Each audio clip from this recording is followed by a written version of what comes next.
Hey guys, welcome to my channel.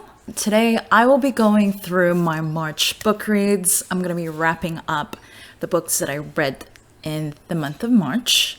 I know this video is super late. It's already April or maybe even May by the time this video comes out, but I've just been so extremely proud of myself for getting back into reading, and I just really needed to share. So I read 5 books in March, which is in itself more books than I read in all of last year. And so I'm really excited about it.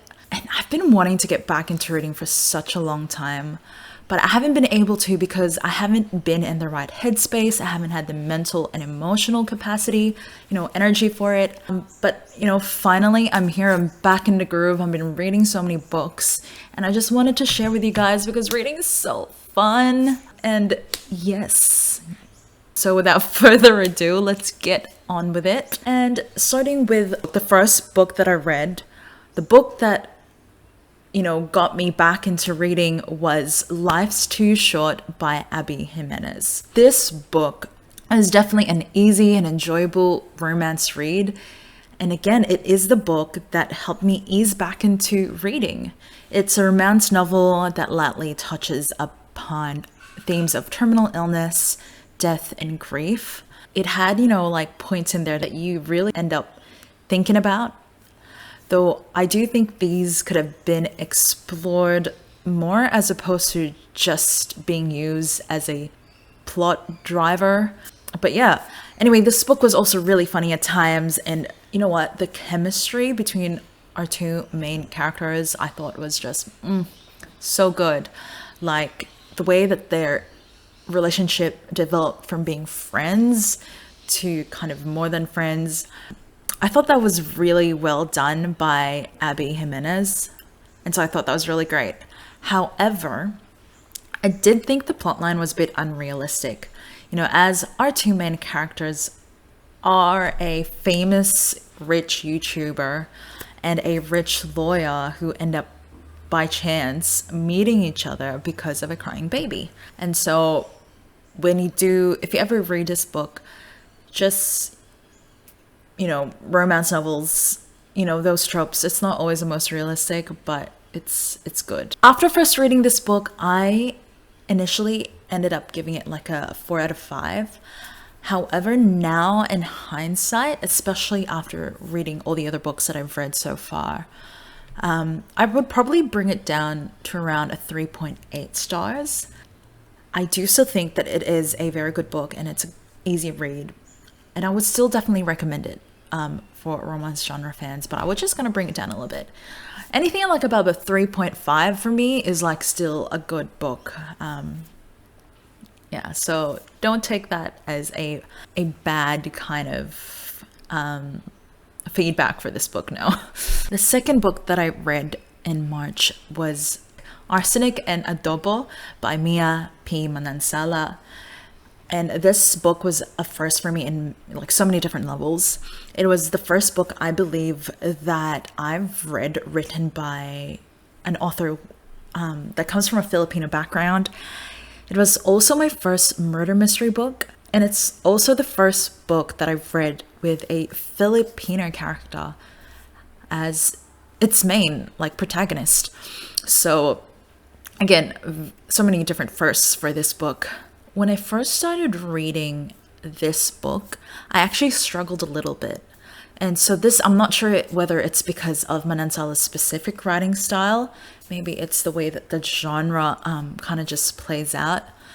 So I struggled a bit at the start. However, I did end up getting really into this book. I love being able to relate to our protagonist, and I ended up really kind of making up my own theories as to who the killer was in this book. And because of it, I found a new interest in mystery, thriller, detective books. I genuinely enjoyed the genre, which I didn't really read much of before. So there are more books coming in the series about the same character, the same kind of whole setting. Looking forward to reading the next few books, by Mia Manansala. So overall, I rated this book a 3.8 out of 5. It was definitely a solid read and one that I would also recommend. Okay, so our third book in the March month was A Man's Search for Meaning by Viktor Frankl. And oh my goodness, guys, like, this book is such a fantastic and insightful read. There is so much wisdom in this book that I want to apply into my own life and how I perceive it and in my own search for meaning. So it is a nonfiction book with the first half about Frankl's own kind of anecdotes and experience in the concentration camps during the Second World War, while the second half of the book is his articulation of logotherapy, which is his own specific study of the human mind as an alternative to psychoanalysis, psychotherapy. So this book really focuses on the will to meaning as opposed to searching for happiness. And it's really such a great reminder that despite our sufferings, despite whatever situations we find ourselves in, we can be our true selves. You know, we can be resolute in who or what we live for, as long as we find our meaning and face our tribulations with the right attitude. So if you are interested in psychology, if you're interested in stories about people's experiences in the concentration camps during the Second World War, or if you are just in it for real good nonfiction, please pick up Frankl's book. I guarantee you you will come out being a better person after reading this book. And so overall, you know, I give this book a 5 out of 5. Ah, that's such a high. It's one of my very first 5 out of 5 star ratings this year. Hopefully there will be more to come, or at least I know there are already a couple of books that I've read that is pretty close to that, but so good. I don't want to talk too much about it because I'm not going to do it justice. So pick it up, have a read. You won't regret. The fourth book that I read in March was Beautiful World, Where Are You by Sally Rooney. Okay, now I kind of have a complicated relationship with this book. You know, it's something. You know, I have watched and read plenty of great reviews about this book and about the author. And so I was really looking forward to it. I have my expectations as to whether it was going to be a good read or not. And I am afraid to say, look, no, I'm not afraid to say it. I was disappointed. The main reason for me were Rooney's characters. Like, they were just so pretentious. I found them sad and self-sabotaging. Like, they spoke about all these different things as if like they knew so much of the world, and they're just so pessimistic. I found them frustrating. So for the first kind of 2/3 of this book, I really struggled to keep going, and there were so many times where I just wanted to like put down this book and just drop it. I mean, like, yes, you know, there were certain things that they spoke about in the book that kind of made me think a bit, but like, you know, our main 4 characters in this book, they really needed really good friends and some good therapy because there's a lot of issues there. They just need more positivity in their sad lives. Like, they need to read Frankl's book. I don't know, maybe they won't like it because they just, I don't know, because of the pretentiousness. Anyway, for a book that kind of really focuses on communication, like, these people in the book have terrible communication skills, like, And so for me, it was really the last third or quarter of this book that saved it for me. I ugly cried so much. The character development was so far down into the book. Like, if I had not finished reading this book, if I had just dropped it like in the first like half, I probably really wouldn't have any good thing to say about this book, apart from that I didn't mind Rooney's writing style. But yeah, like regardless of how much I wasn't a fan of our characters, I really did appreciate the conflict between the relationships at the very end, towards the end of the book, because it just showed how true friendship can be such a big part of our lives, and if we screw it up, like, it hurts. And that really touched me because my friendships are really important to me, and I couldn't imagine that happening. And, you know, I can relate to like the miscommunications in friendships. So yeah, that really spoke to me. So, you know, in the end, I did end up liking the book in some way, even though I did struggle to keep reading it. And so with that, I ended up giving the book a 3.5 stars. So sorry to all the Sally Rooney fans out there, but this is just my opinion. And yeah, like, this book doesn't really make me want to keep reading more of Rooney's books, especially since I've heard that her characters are pretty similar throughout her other two books. So yeah, we're gonna have to wait on that one. I think this is the fourth book that I read in March.